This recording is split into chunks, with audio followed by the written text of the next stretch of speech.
Here's hoping you never have to use it. But if you do get a flat tire, knowing how to use your tire service kit repair system will get you back on the road quickly and safely.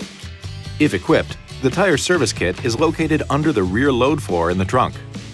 Remember that roadside assistance may be available. Consult your owner's information for details. If you do experience a flat tire, pull over to a safe location and turn on your hazard lights. Position the tire that needs inflating so that the valve stem is located near the ground. This will allow the tire service kit hoses to reach the valve stem with the tire service kit flat on the ground. Place the transmission in park, turn off the ignition, and set the parking brake. Place the tire service kit on the ground next to the flat tire.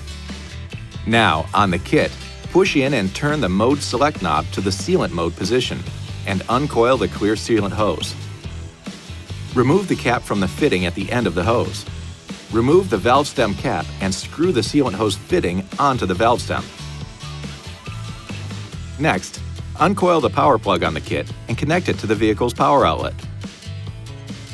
Go ahead now and start the engine. Push the power button on the tire service kit and the sealant should start flowing from the bottle through the hose and into the tire. Run the pump until the sealant stops flowing into the flat tire. The pressure may read up to 70 psi or 4.8 bar. However, it will quickly drop once the sealant bottle is empty. The pump will start to add air into the tire after the bottle is empty. Continue to fill the tire to the correct pressure indicated on the tire placard. If the tire does not inflate to 26 psi or 1.8 bar within 15 minutes, the tire is too severely damaged and will need to be replaced. Do not drive the vehicle. Once the tire has reached the correct pressure, turn the pump off. Remove the speed limit sticker reminder from the top of the sealant bottle and place the sticker on the instrument panel.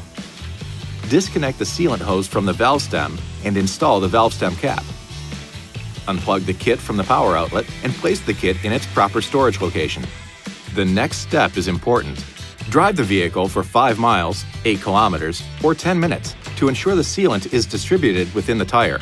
Do not drive the vehicle faster than 50 miles per hour or 80 kilometers per hour like the sticker says. After 5 miles, 8 kilometers, or 10 minutes, pull over again to a safe place to check the tire pressure using the tire service kit. Push in and turn the mode select knob on the kit to the air mode position. Plug the tire service kit into the power outlet and connect the black air hose to the valve stem. Check the tire pressure on the gauge.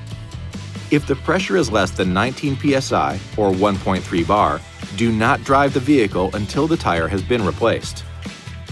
If the tire has more than 19 psi or 1.3 bar, turn the power button on and add the air necessary to return the tire pressure to the correct pressure indicated on the tire placard.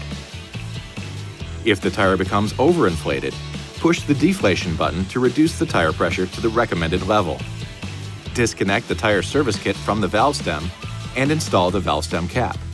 Unplug the kit from the power outlet and place the kit in its proper storage location. Be sure to have the tire inspected and repaired as soon as possible and inform the service advisor that the tire was sealed with the tire service kit. To replace the used sealant bottle, uncoil the sealant hose and push the release button to remove the sealant bottle from the kit.